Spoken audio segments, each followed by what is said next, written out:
What are you trying to say? I don't know. Let's see. Okay. Welcome to Cliff Notes Continued, where we improvise the stories authors are too lazy to write.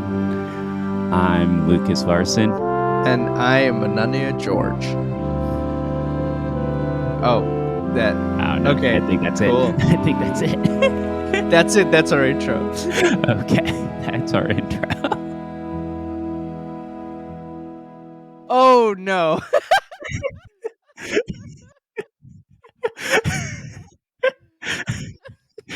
I just saw what book it is. Yeah, I hope you're in the mood for some history. Well, you mean, yeah, of course I am. We'll be writing a good part of it. Yeah. So what's the book, Andy? It is the Da Vinci Code. The one, wait, Dan Brown, right? Yeah, Da Vinci Code by Dan Brown. Yeah. Okay. There's a very long summary, so let's not read all of that. That sounds terrible. So let's do the last 4 paragraphs of the summary. Okay, let's do it. Okay. Silas takes Bishop Agarosa to the hospital and staggers into a park where he dies. Okay, Silas is dead. Okay. And then in the hospital the next day, Agarosa bitterly reflects that Team tricked him into helping with his murderous plan, but claiming that if the bishop delivered the grail to him, he would help the Opus Dei regain favor with the church. Okay. Oh my God. So why are there so many characters here? Sophie's and Langdon's research leads them to the discovery that Sir Isaac Newton is the knight they are looking for. What the fuck is that sentence? The one buried by a pope, because they learn that he was buried by Alexander Pope. Okay. There's so many characters to keep track of. They go to Westminster Abbey, where Newton is buried. There, the teacher lures them to the garden with a note saying he has teabing. Is teabing like whatever? Is that a person? I'm viewing T-Bean as like what's like the hunchback dude in Frankenstein. Frankenstein, No. Igor. Yeah, I'm viewing T-Bean as like an Igor. Like, Okay, gotcha. just like a henchman. Oh wait, can we jump back? Silas takes Bishop Arangosa to the hospital and staggers into a park where he dies. Does Silas die or does the bishop die? Silas dies. I think Silas is like the main bad dude, but he died. Okay, Silas Spoiler is alert. dead. Okay. Yeah, of course. Duh. There, the teacher lures them to the garden with a note saying that he has teabing. They go there only to discover that Teabing himself is the teacher. Oh, okay. So he's Igor, who like actually was like the doctor. He's Wait, from Doctor Who? No, like Dr. Frankenstein, where like Igor was like the henchman, but then it turns out that he's actually the mastermind. Okay, cool. Yeah, sure. Let's do it.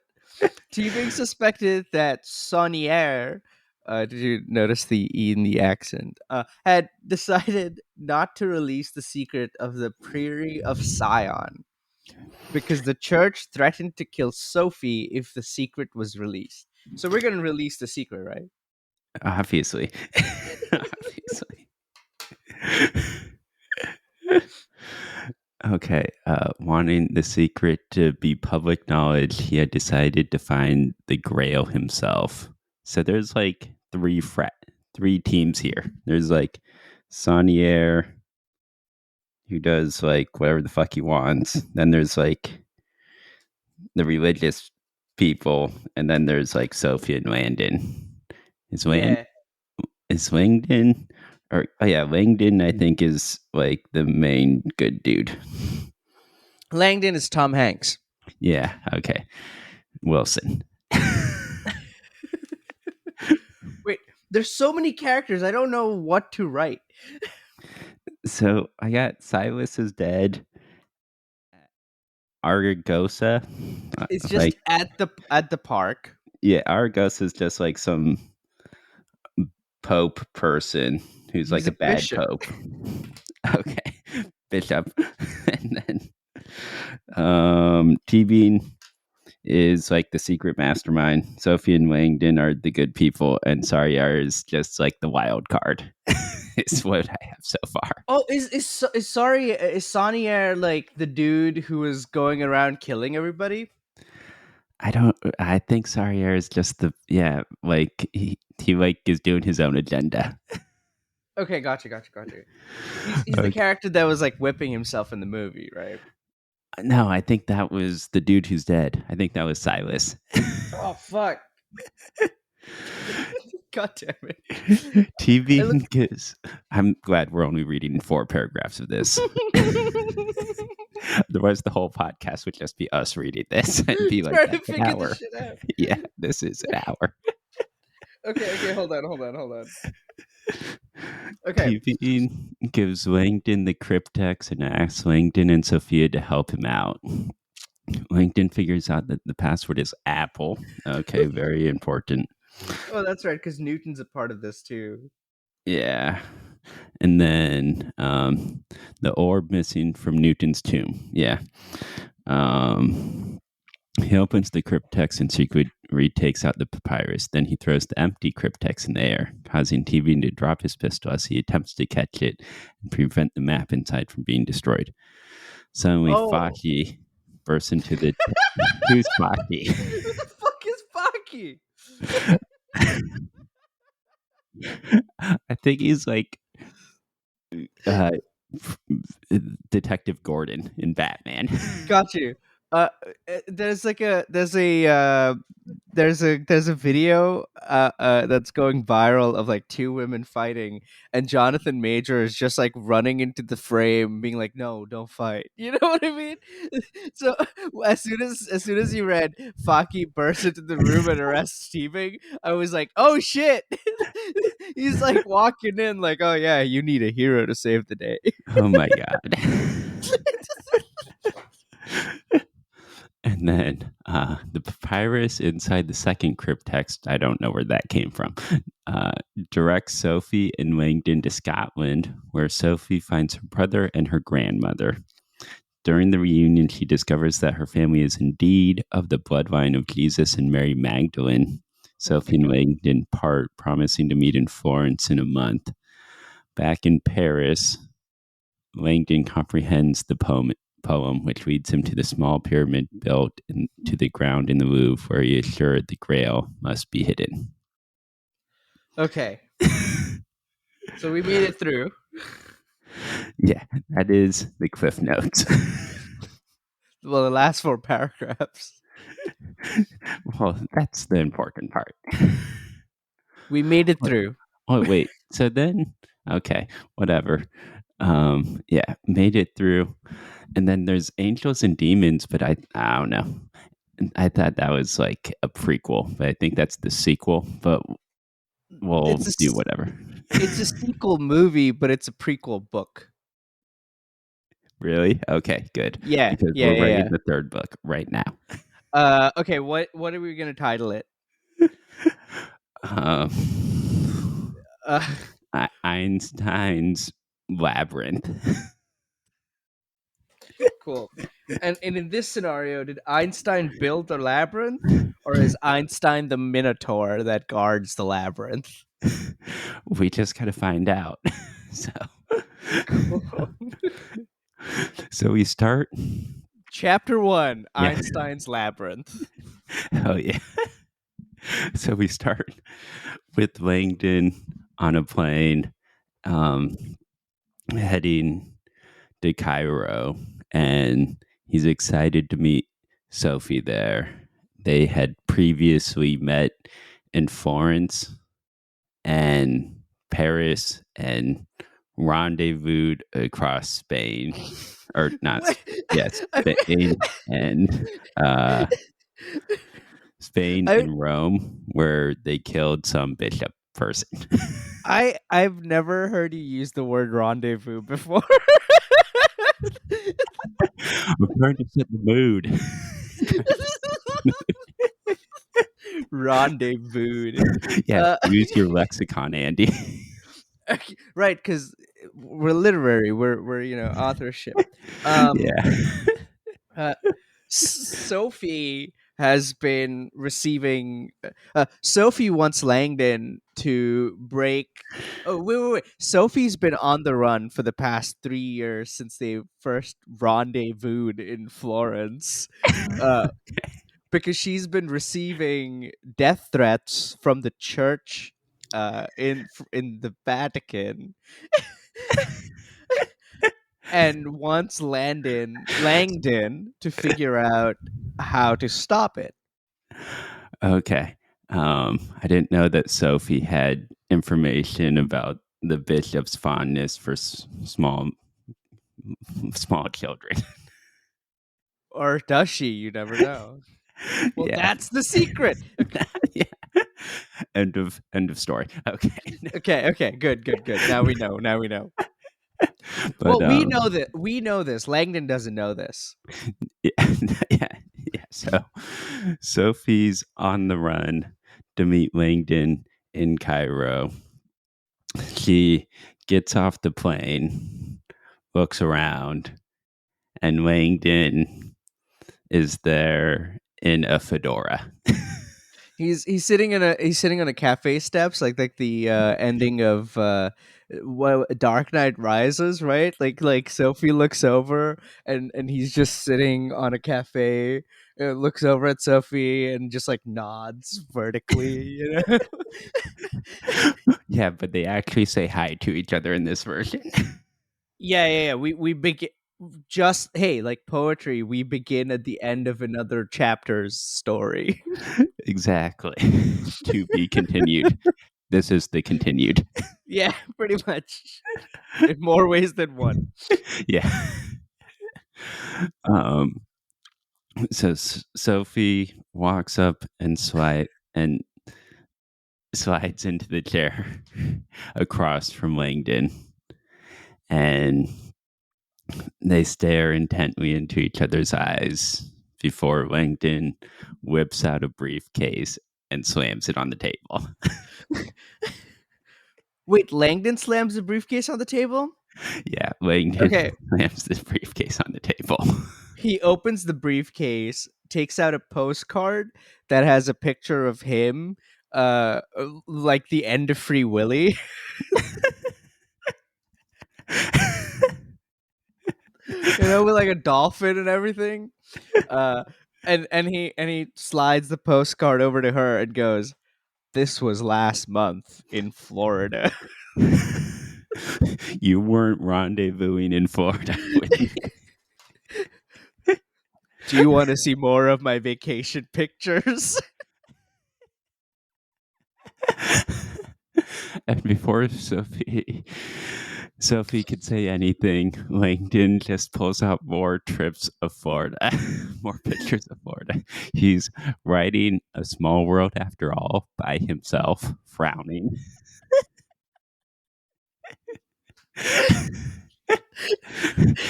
He's chasing a hurricane that is category 0. and Just to be clear, he's like running after this hurricane. yeah, Okay, exactly. okay. LinkedIn is very creative in his pictures, and it just like has a speech bubble made of cardboard that says like hurricane this way. Of course he's very creative. I mean, taking pictures are like solving codes. And if there's one thing Langdon knows how to do, it's solve them fucking codes. yeah.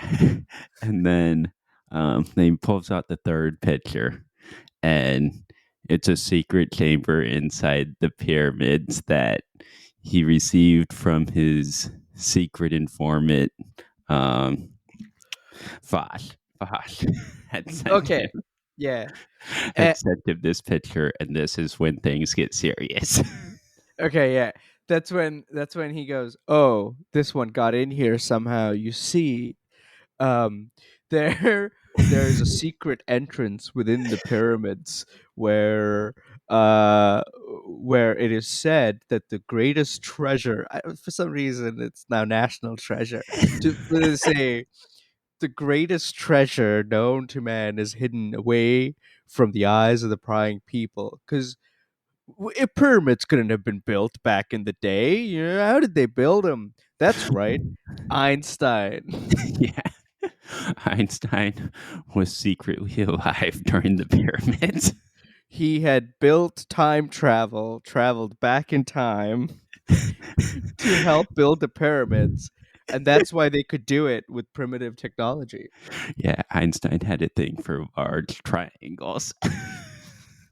Clearly, because the E and the M in E equals MC squared are just four pyramids placed in two different ways. And Sophie grabs the picture of the um, secret compartment inside the pyramids. Langdon is crestfallen that she didn't want to look at him chasing a hurricane, but he reluctantly relents while Sophie starts studying the picture. All you can see is a small stone box, and above it is a indiscernible light, and on the hieroglyphs in the background, on the wall in the background behind the box, looks like an E and some squiggles. Sophie takes this picture, puts it in her purse, and while she's putting it in her purse, a kid bumps onto into her shoulder, dropping the elements of her purse, revealing letters upon letters with the insignia. That's right, I can do big words too. With the insignia of the Catholic Church stamped upon them. Langdon is obtuse and does not notice the letters, but he does. He does hail a cab. They get in the cab and they head to the pyramids. Chapter 3: What goes on behind the scenes.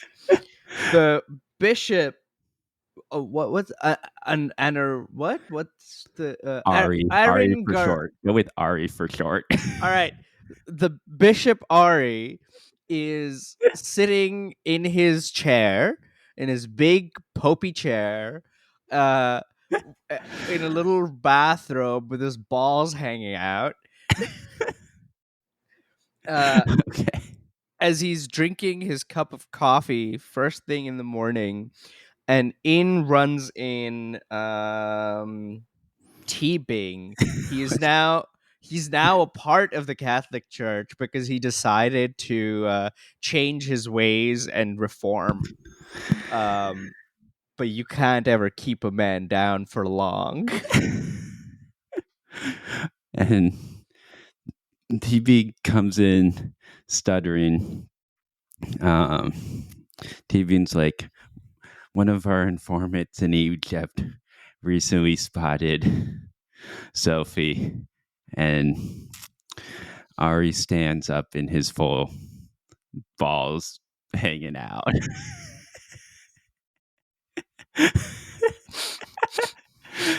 And angrily covers himself while he screams to the Pope Mobile.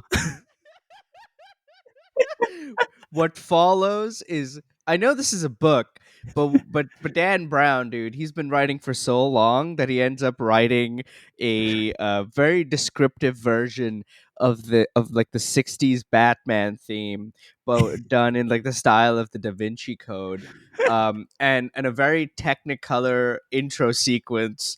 But instead of Batman, it's the Bishop, and instead of Robin, it's Teabing. Okay.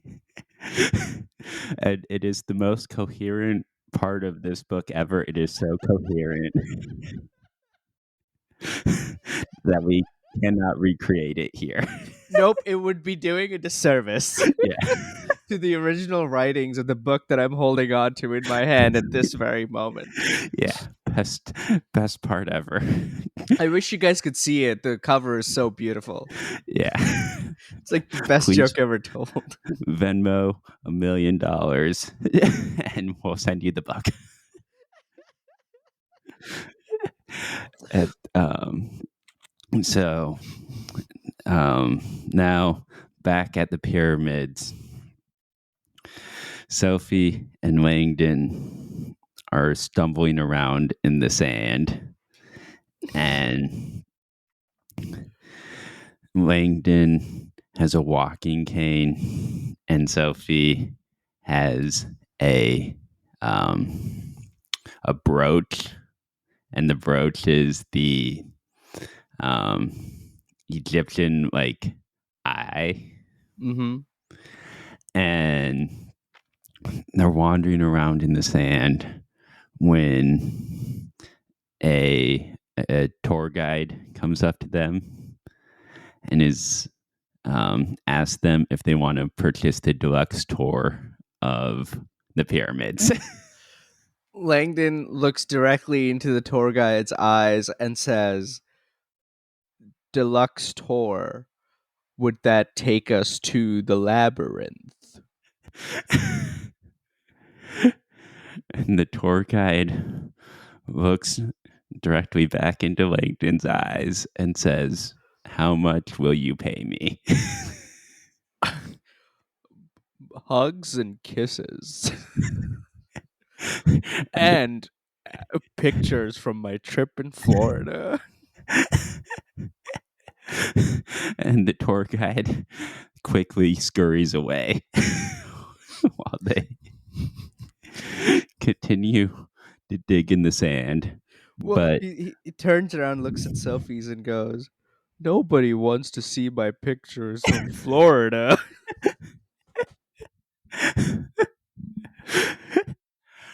and then cut to the tour guide hiding behind the pyramid. And Ooh. the tour guide pulls out a cell phone and dials the Pope Mobile. Ring, ring, ring, ring. Teabing picks up the phone. Hello, TV. What do you want? What do you want? What do you want?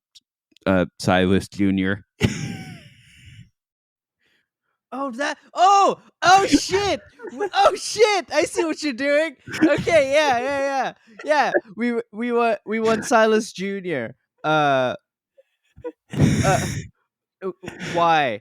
We have spotted the canary. The canary is in the nest. I repeat, the canary is in the nest. God damn it, Silas Jr. Just speak in words. We aren't doing codes. Well, I see. He can't really speak because he's just like 3 years old right now. Canonically, dude, it makes sense, right? Like, so okay. So he walked up as the tour guide, had a full conversation, and then went behind the pyramids and turned into a baby. no, he was a baby all along. That's what I'm saying. Okay. And then okay. a, a baby That's why it that was disarming, dude. That's why he's disarming. okay, very disarming. Is it like a boss baby where they're just like hella smart? No, yeah, sure, why not? He's Silas's baby, so he's like very visibly like Silas, but yeah, just a baby. Okay. Now I know why Ari likes Silas Jr. so much. Why he's a part of their team. Yeah. and um and then Ari just grabs the phone from TV and says, "God damn it, Junior, just send us the location." and hangs up the phone angrily. He has one of those phones that like open up at the bottom and have like a giant antenna at the top. He extends the antenna even further to now make it like 6 feet long. Uh, Okay. Presses a couple buttons on the phone, and we see like the radio waves come off the top of the antenna, go boo boo boo boo, and done. Location sent. The things that religion can buy you. Yeah, technology, dude. Holy shit. Powered by faith. Yeah. Okay. And cut back to Langdon and Sophie. And Sophie now has her brooch of the eye Yeah. and is holding it up and is just like wandering around the sand looking while Langdon angrily is like, "Hey, we're looking for the secret chamber here." And Sophie's like, Wait, are they inside the pyramid right now? "No, they're still like in the sand Okay, gotcha. looking for the secret chamber."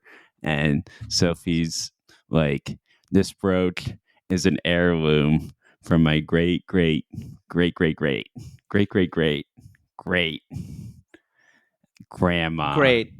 Yeah. Cleopatra. Well, okay, so here's the thing. We find out that Sophie's indeed related to Jesus Christ and Mary Magdalene, right? So technically, it wouldn't be that far off because, like, geographically, Egypt and Jerusalem aren't that far away from each other. So they would kind of make sense that somehow she's related to everybody. Yeah. She's she's related to anyone, including Cleopatra. Like all That's powerful people in history. that makes perfect sense. Yeah. That's the only part about this that makes sense. And Uh, she's looking through the brooch. we cut further to like when they're like deep in the pyramids with Langdon's like shirt all torn up. He's holding on to like a torch you know, like of a fiery torch, and like holding onto a cane in the other hand, and then like you know, like how in the middle of an adventure movie everybody's like all grimy and dusty and like But worn like out. sexy grimy. Yeah, sexy grimy, but he's a professor, so he's like Professor Grimy, you know? Like, Yeah. And then Sophie's got like perfect makeup somehow, but is still really grimy. yeah, somehow. I imagine. Have you seen Jumanji? Like the new ones. Oh yeah. You know how like Karen Gillan is like grimy at the end of it. Yeah. That's how I imagine Sophie right now. Okay. And outside in the parking lot just pulled up the Pope mobile. Every time we see the Pope Mobile, Dan Brown goes into like great detail on on how the environment sounds, and I can only summarize it by 60s Batman music, but Pope.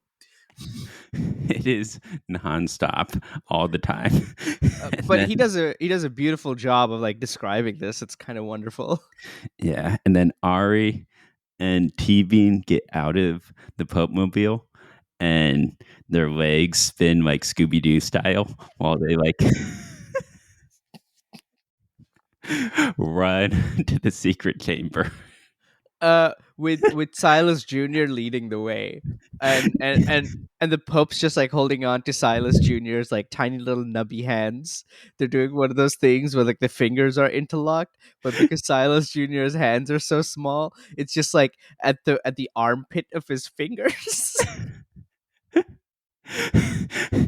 He's like, yeah, borderline tickling him, while Silas Jr. can run surprisingly fast for having short legs. And being a 3-year-old, Silas Jr. is Yeah. fucking insane. He's cracked, dude. And now they're in the chamber. Uh, and Langdon sees a tablet in front of him. In behind the tablet is just like emptiness. Um, and and the tablet in front of him is written in like secret hieroglyphs of the past, ancient hieroglyphs, which Langdon, being like a code expert, kind of instinctively understands. Yeah, Langdon like eats, sleeps, and breathes codes, and Yeah. he um he instantly realizes the code is to Einstein's time machine and how he came back to build the pyramids. Hell yeah. And it says to retrieve the secrets of Einstein's time machine, you need to give up the thing that is most dear to you.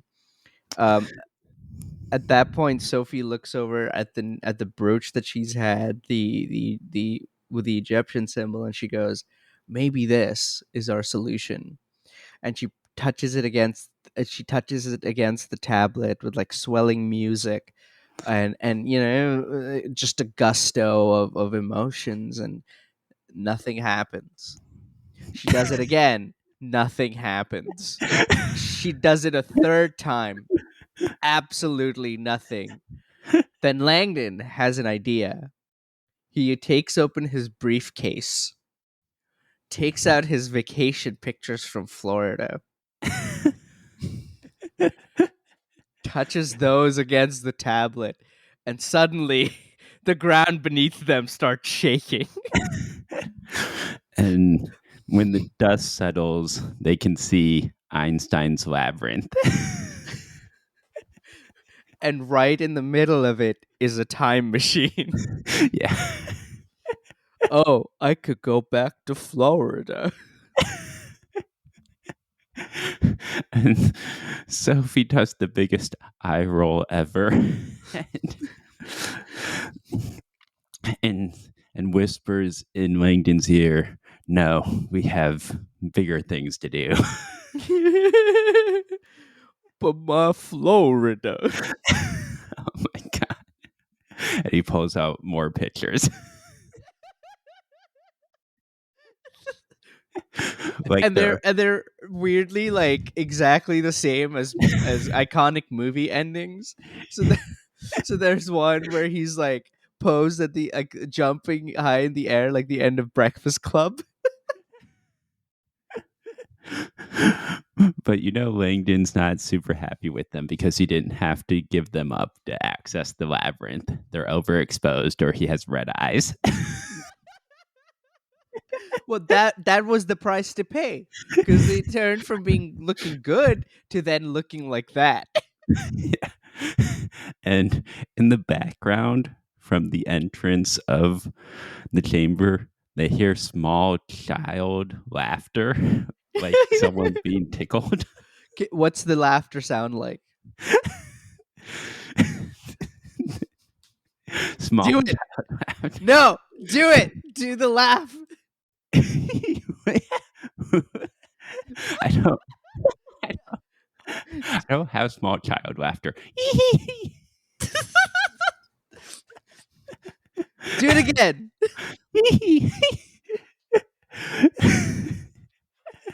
What's your small child laughter? Are you ready for this? Yeah. Okay. I haven't even done it yet. Okay.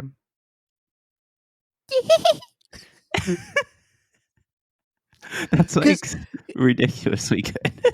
It's an evil small child, right? Okay. So they hear that in the background.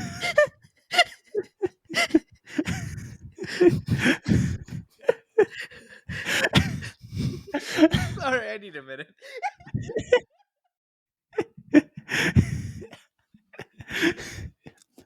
We're two grown ass men.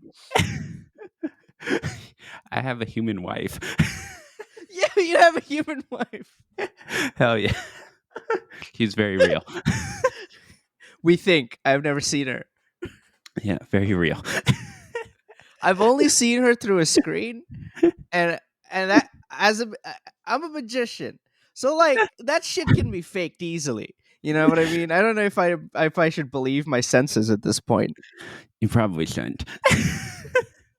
So you admit she's not real? Okay. But yeah, so they hear one more time, Andy, they hear what in the background?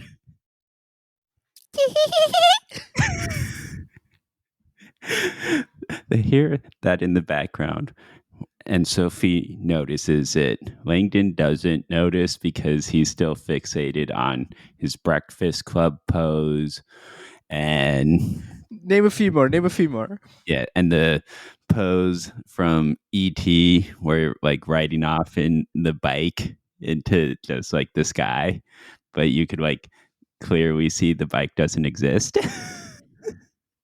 Like it's just a green screen.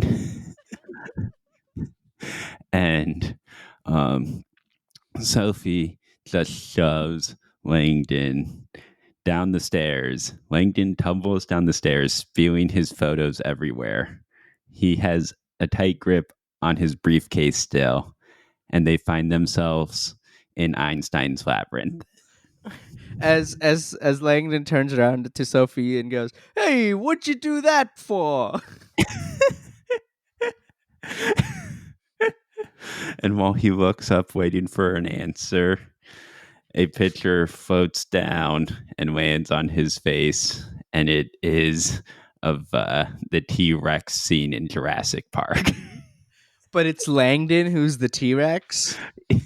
As the sign that pops down says, "Welcome to Universal Studios." Yeah. So Sophie starts sprinting down the labyrinth and grabs Langdon's briefcase while Langdon slowly recovers himself, and Ari, Silas Jr., and T Bean are at the top of the stairs entering the labyrinth. um they're Silas, Teabing, and uh Ari, Bishop Ari, are standing up there trying to decide what to do, because where they're from their vantage point, they can see the entire labyrinth, the entire maze, exactly where Langdon and Sophie are, and Einstein's time machine. Silas looks at the time machine, gently nudges his way towards T-Bing and goes, "Think about all of the historical children that might exist back in time. I could meet JFK as a kid. I could meet kill, kill baby Hitler. No, there's more to it than that. Yeah. I If you could could. hang out with baby Jesus." And Silas Jr. gives them a skeptical look, and it starts to turn in his head that these are some really messed up individuals. uh, Silas Jr. is like the smartest person in this entire thing. So he's like looking at the maze, he's taking it all in, and he takes a mental image of the maze, grabs the Pope by the hand, because they have a complicated relationship, um, and then just pulls them down into the maze himself. Okay, and Langdon is slowly stumbling forward, just like Silas Jr. Ari and T-Bean can see Langdon, but Sophie's out of sight.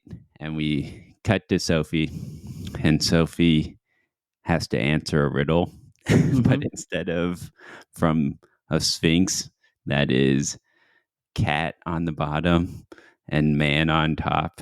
It's cat on the top and man on bottom.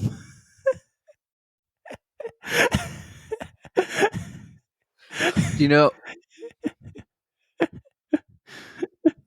and And yeah, go and on. the What's the cat riddle? just says meow. That's the riddle. Meow.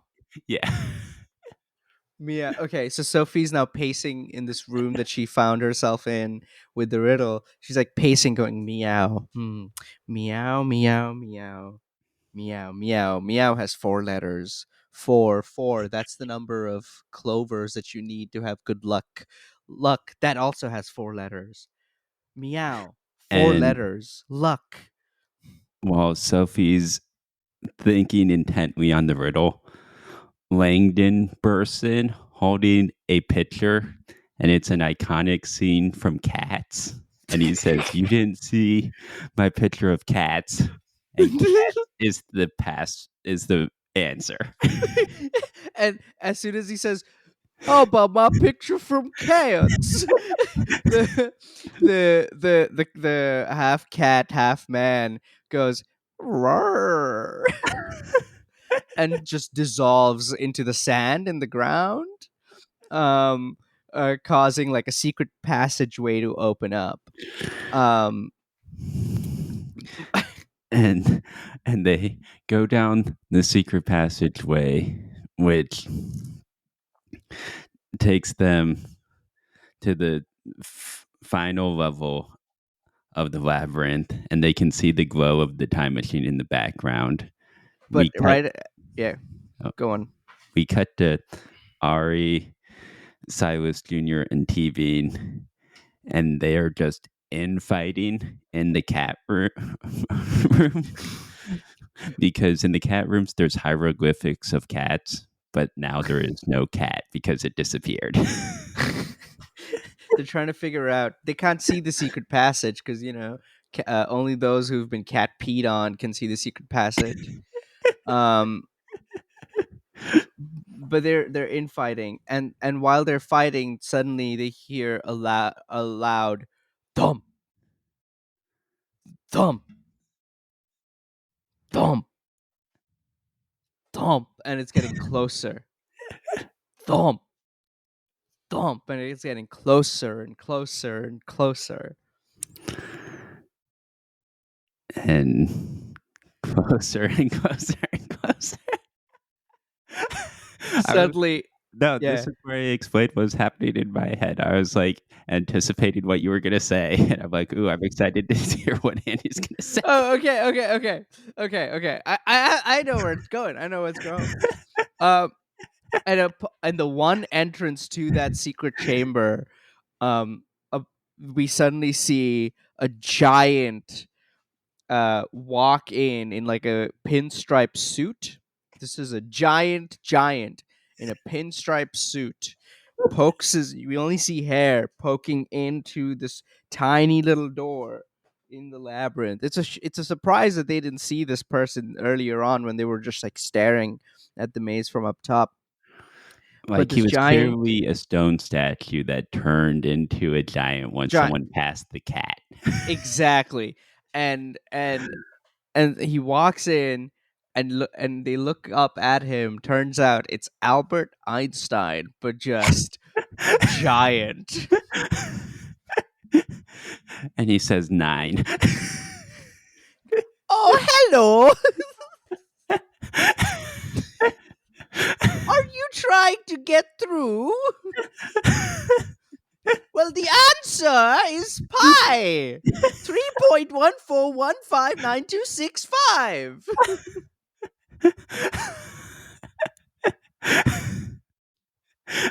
Okay.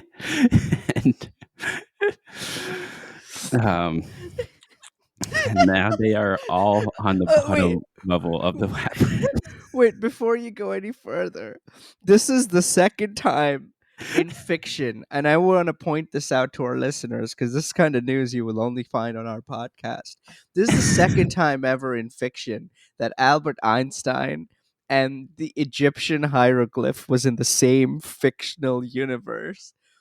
And What was well, one? mystical Egyptian hieroglyph was in the same fictional universe, and Albert Einstein just happened to know the answer. Yeah, what was number one? Oh, you're not ready for this. Are you ready? Yeah. Night at the Museum 2. Oh my god. So it's like Da Vinci Code meets National Treasure meets Night at Night the at the Museum. Museum. Exactly, dude. It's like Dan Brown's such a genius that he managed to take the best parts of every single fictional swashbuckling of adventure and put it into one book, and that's the sequel to the Da Vinci Code. That's the Einstein's Pyramid. Yeah, it is a literary masterpiece while everyone is at the bottom of the labyrinth. Yeah, everyone. And Okay, this is the big scene that all the critics were raving about, right? yeah, this is the third act. Yeah, yeah, yeah. And so we have in a old fashioned triangle standoff, like one of those like old westerns. But it's five people, so it's a pentagon. Okay. So it's a pentagon. So we have in one corner we That's have so Sophie. stupid. Sorry. That's so bad. Yeah. In one corner we have Sophie and holding Langdon's briefcase while What is she? she She's pointing not with her two fingers, but she's pointing with like the lever that you need to put inside Einstein's time machine, in order to activate it. okay. And we have um and we have Langdon and he's just holding up more pictures of his trip of Florida and under his suit and tie you can just barely glimpse a shirt that says like I love at the top and you can only assume it says Florida at the bottom. Okay, okay. Then I wanted, and the picture is from Castaway of Wilson. but but it's like landing Langdon's handprint. But that's too many details. Nobody Yeah. knows that. And then the third point of the Pentagon is Einstein giant. and, Okay. and Wait. So I, now it's a hexagon. no, you said 5 points for a Pentagon. And I'm like, I don't think a Pentagon has 5 points, but I'm going with it. I don't Yeah, know it my does. taste. A pentagon has like five sides. Okay, One, yeah, two, three, four, five. so we're building up all five. Yeah, but like Einstein giant's there, so it's a hexagon. Because I was thinking like all of the characters are here.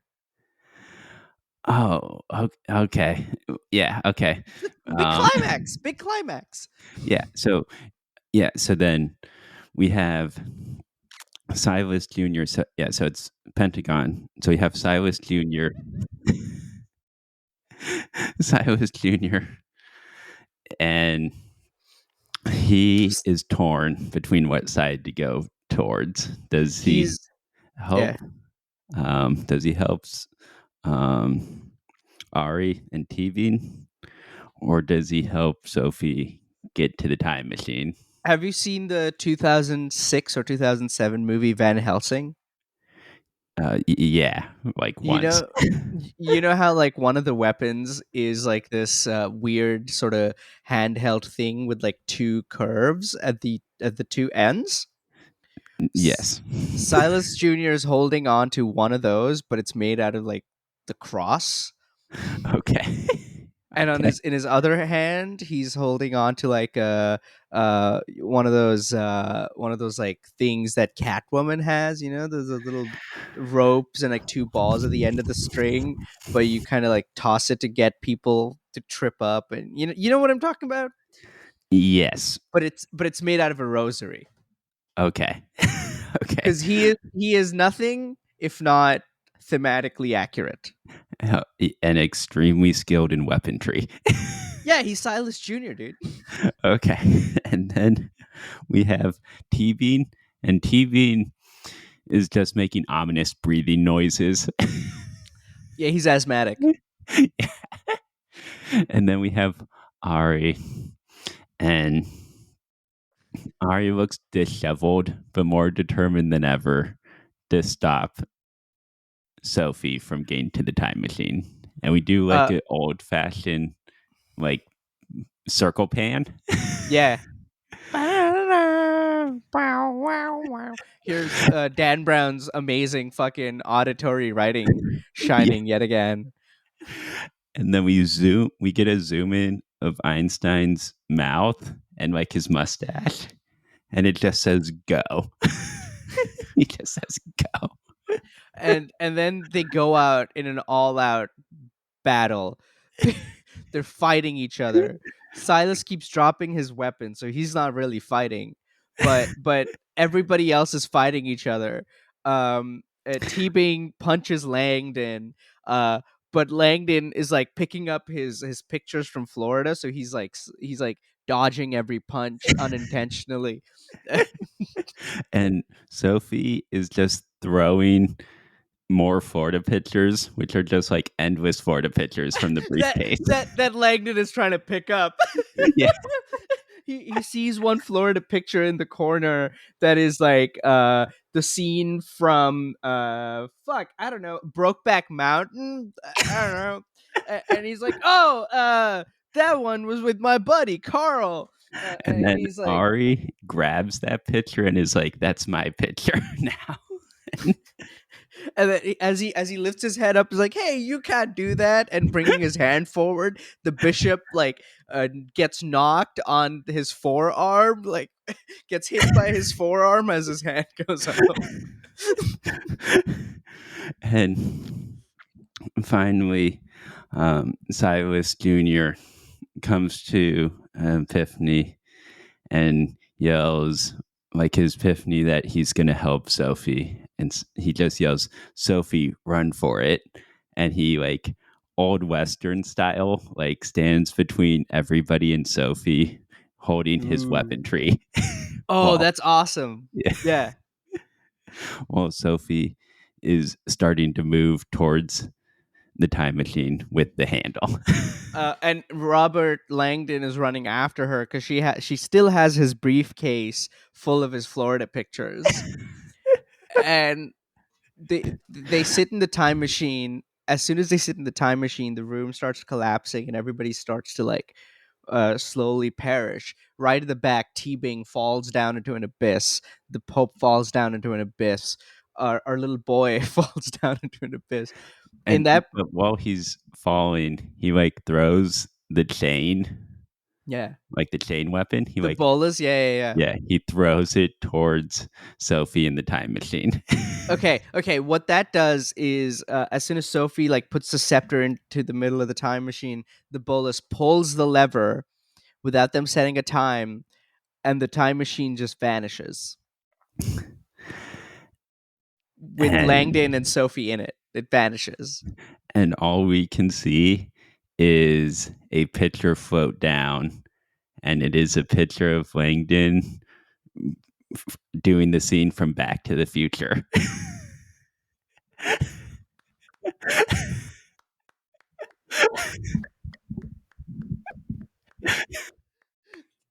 Beautiful, beautiful. That was awesome. Dan Brown goes on to describe an epilogue where he goes, "This is not the real ending, but this is a suggested retelling of what might have happened." Um, And in the epilogue, he goes on to describe how Langdon was able to make it back to his beloved Florida and create every movie scene that was not mentioned in the book. and Sophie somehow managed to like reach back in time and turns out it's one of the I am my own grandfather scenarios where she met Jesus Christ, and he just went, well, your name is now Mary. Yeah. And then um, Silas Jr. is able to go back and talk to Silas before he turns evil. And they live happily ever after in a Scottish cottage near the seaside. Hell yeah, dude. What happened to the bishop and T-Big? He doesn't really elaborate. See, Yeah. Or I think Giant like Einstein. I think like I think this is probably Dan Brown's finest work, if I'm being honest. Do the outro, Andy. Okay. This is the outro, and I don't know what to say right now, but this is the outro. Please subscribe. Hell yeah. Yeah. Remember, we're bringing you the stories that the authors don't want you to know. I don't know. I was trying to make it something memorable for the out. I don't fucking know, dude. Now you're overthinking it. You just got me like outro time. Thank you for listening to the stories authors are too lazy to write. That was the outro. Yeah.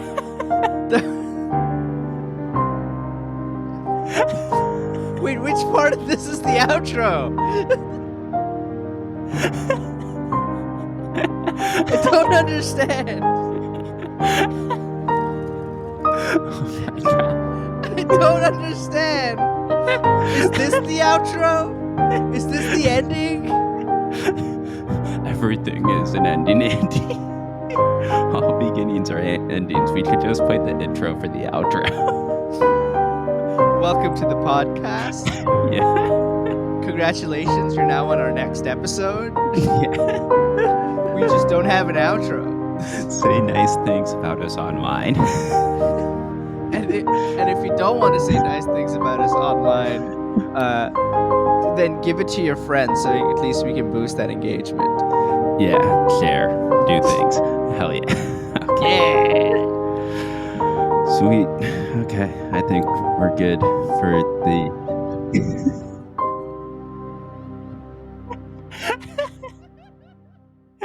Oh my god. Thank you for listening to episode 3 of Cliff Notes Continued. We'll be back with episode 4 on Tuesday, January 16th with a whole new book and a whole new story.